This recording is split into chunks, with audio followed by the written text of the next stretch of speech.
On March 22nd, 2011, Eddie Lacy tweeted, "China food time." And at various points over the next 2 years, he tweeted, "I can't stop thinking about eating China food, SMH sad face. I want China food. A lot of it. Off to get some China food, even back in the crib tonight. FWM. I keep craving China food. China food it is.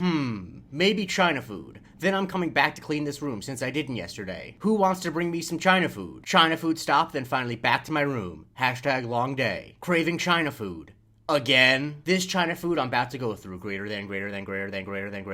I'm about to get some China food. Smiley face. This is the Museum of Twitter, the show where we talk about the most important tweets in the history of Twitter.com. It's Sports Tweet Saturday, and a thing you can conclude from my intro is that Eddie Lacy loves Chinese food. Or as he calls it, China food. Eddie Lacy, for those who don't know, is a former NFL running back. He primarily played for the Green Bay Packers, but most of these tweets are from his time at the University of Alabama. Does that make you wonder about the quality of Chinese food in Tuscaloosa, Alabama? Of course it does, but this show does not have the budget to take a trip to find out. But anyway, these tweets are legendary on NFL Twitter. They were known about for a while, but they mostly became a big deal in 2017 when outlets started to report on them, specifically when the above collage was created, and it really illustrated just how much Eddie Lacy loves Chinese food. Obviously, a big part of why these became famous is because he calls it China food. It is just funny to say China food, and that he always calls it China food. It's not like he called it China food once and someone was like, hey, you should call it Chinese food. It's like, no, it's always China food. And he loves it. He keeps craving it. He's craving it again. In fact, he can't stop thinking about China food, SMH sad face. It is upsetting him how much he keeps craving China food. And that leads to another reason why these tweets became popular, which is less funny. These tweets became popular because they're a part of the narrative about Eddie Lacy's career. Unfortunately, Eddie Lacy's career was mostly cut short by the fact that he could not maintain his weight. He always was pretty big for a running back, but after some injuries, after some time out,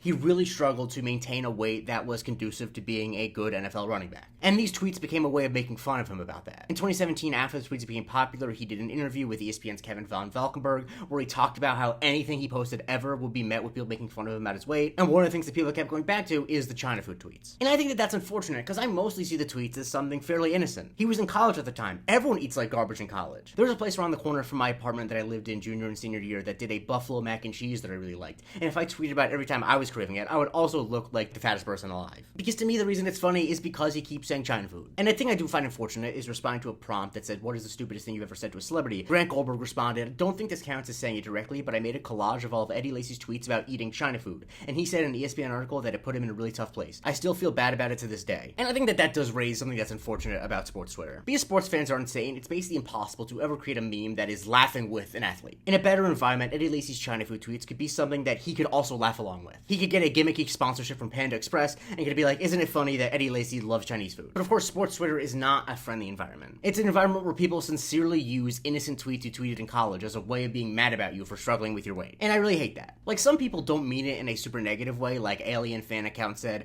pre-China food Eddie Lacy, and use the Vince McMahon trying not to cry gif, which of course doesn't make any sense because as we established, he tweeted these in college, so there really is no such thing as pre-China food Eddie Lacy that you've seen, unless you saw him in like high school. And Reese Belcher posted a photo of Adrian Peterson, who's one of the greatest running backs ever to live, with the caption, Eddie Lacy if Chinese food didn't exist. In an ideal world, these tweets would be the most negative tweets you saw about Eddie Lacy's China food tweets. But we don't live in that world. But we do live in a world where a lot of people shout out Eddie Lacy whenever they get Chinese food, and I love that. Jay Do says, I could really go for some China food. I know Eddie Lacy feels me. Chris says, in honor of Seahawks Packers this weekend, I'm going Eddie Lacy tonight. China food. Jack says, leftover China food for dinner. Word to Eddie Lacy. And Rattlesnake said, ordered so much China food they gave me the whole damn box. On my Eddie Lacy shit. Some people have it so much in their bones that when World of Statistics tweeted, what comes to mind when you think of China? Wolf Tone Loke said, Eddie Lacy, China food. And a place where I did find it used in a positive way towards Eddie Lacy was when Eddie Lacy had a great game against the Vikings. Mike from Woburn tweeted, Eddie Lacy running through the Vikings like ranted China food. Now, thankfully, I've seen some photos of Eddie Lacy recently, and he looks like he's got his weight mostly under control, which is good. I think that is unfortunate to see is a lot of times you'll find NFL players or players of other sports